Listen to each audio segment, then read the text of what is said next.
Hello guys! Hello Earth Signs! Hello Gemini, Libra, and Aquarius! Welcome dito sa aking channel, Kapalaran 888. Welcome! Alamin natin kung anong messages, vibration, gabay, energy para sa inyong lahat. Earth Signs, Gemini, Libra, and Aquarius. Weekend reading to guys, 7 of summer, 7 of spring. Wow! So, yun na nga. Sinasabi sa'yo ng baraha dito, Air Signs, Gemini, Libra, and Aquarius, na simula sa araw na ito, simula sa weekend na to, or simulan mo yung 2024 ng direct yung mindset mo. Diba? Hindi yung pabago-bago, iwasan mo yung procrastination, gumawa ka ng desisyon na naaayon sa kung ano yung gusto mo sa buhay, and hindi ka dapat yung baguhin yung mga decision mo kasi bigla kang na boring, bigla kang nalungkot, parang ganun ganito. So, iwasan mo din na pairalin yung emosyon, okay? And iwasan din natin yung sobrang pag-a-analyze ng mga sitwasyon. 7 of Spring, sinasabi na, yun na nga, hindi ka dapat nagpo-procrastinate, hindi ka dapat nagba-back down sa mga paniniwala mo sa buhay. Kailangan mong maging courageously na ilaban mo, ipaglaban mo kung ano yung karapatan mo, kung ano yung belief mo, or kung ano yung nararapat sa'yo. Okay? So, dito sa barahan to, sinasabi ng barahan na express yourself, diba? Ipakita mo, personal freedom, palayain mo yung sarili mo sa mga negative thoughts, negative belief, or kung ano pa man siya. And, sinasabi ng barahan sa'yo dito na manifest positive changes sa buhay. Huwag mong masyadong i-entertain yung mga negativity sa buhay mo. Okay, thank you.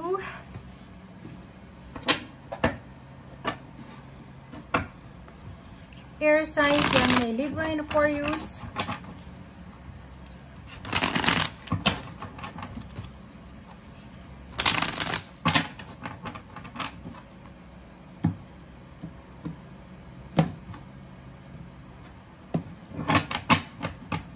Okay.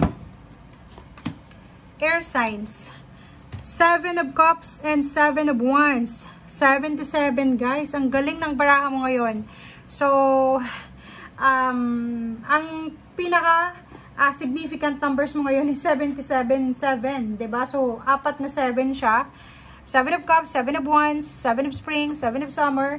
So, sinasabi ng baraha mo sa'yo dito na kailangan mo mag-focus sa number 7. Okay? So, parang ano siya, cosmic green light para sa'yo, para gumawa ka ng action. And iwasan natin yung nakaupo lang sa araw na ito. Nasa tamang direction ka ngayon, air sign. So, kailangan mong wag mo nang i-delay. Diba? No more procrastination tayo ngayon, guys. It's either choices mo yan sa relationship or sa trabaho.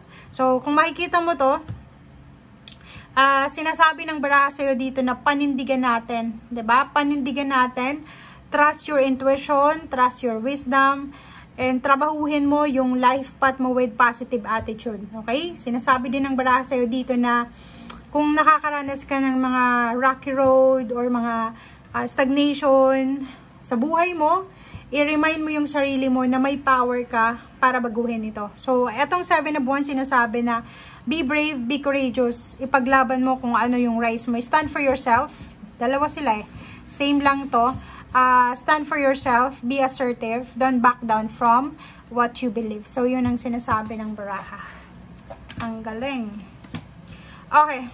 2 of Wands, Palace of Wands. So, sinasabi din ng barahang ito, guys, na yun na nga. Simula sa araw na ito, kailangan nating maging passionate, maging positive, palayain mo yung sarili mo sa mga negativity, and simulan mo yung taon na to na optimistic, di ba? Hindi naman perfect yung buhay, pero pwede mo yan na gawing near to perfection, di ba? So, kailangan natin lang ng acceptance. And Palace of Wands, sinasabi ng barahan na ikaw ay papasok sa isang sitwasyon. May choice ka dito. Starting this week, starting today, this weekend, may choice ka kung ano yung gusto mong gawin sa buhay.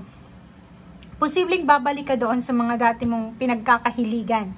Like yung mga nung high school ka or nung elementary, kung ano yung gusto mong nagawin, sigurong babalikan mo yon. Sabi ka na eh. Kasasabi ko lang. So yun, ang nakikita ko sir dito, ang dami-daming options nyo. May option kayo na bumalik sa dati.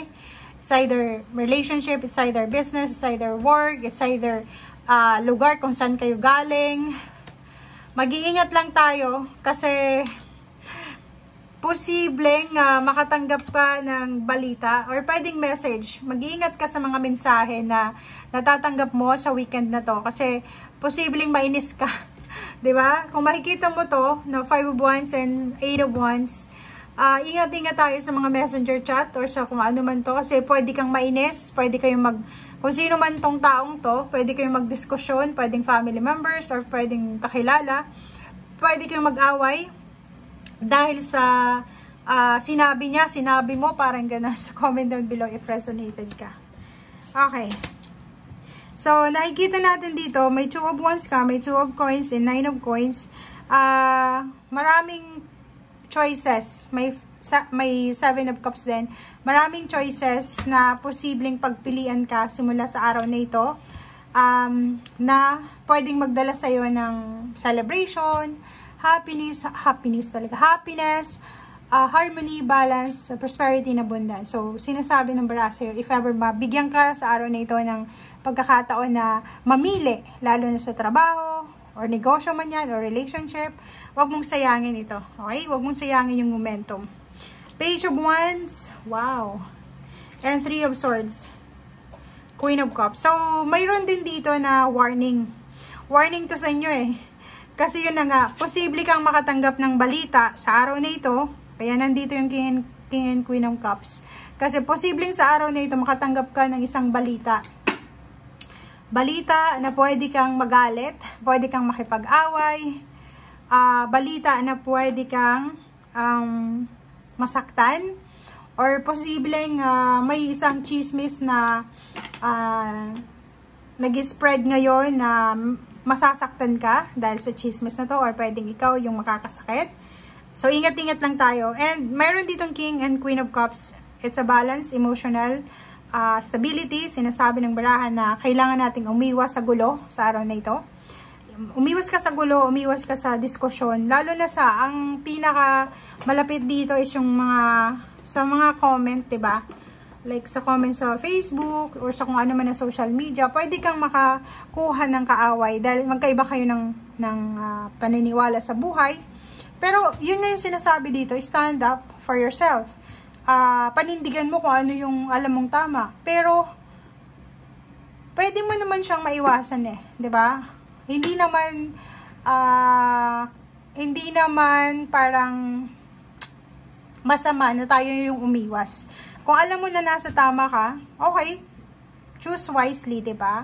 Choose your battles wisely. Huwag mong hayaan na yung peace mo dito, yung harmony mo ay nakaway ng mga taong ito. Okay, oh. 'Di ba? Stay away, 'di ba? Parang sinasabi sa araw na ito na kailangan mong let go, i-abandon na yung competition, pag-aaway, diskusyon, pagsasagutan, parang ganun para maiwasan yung negativity. Thank you guys. Bye.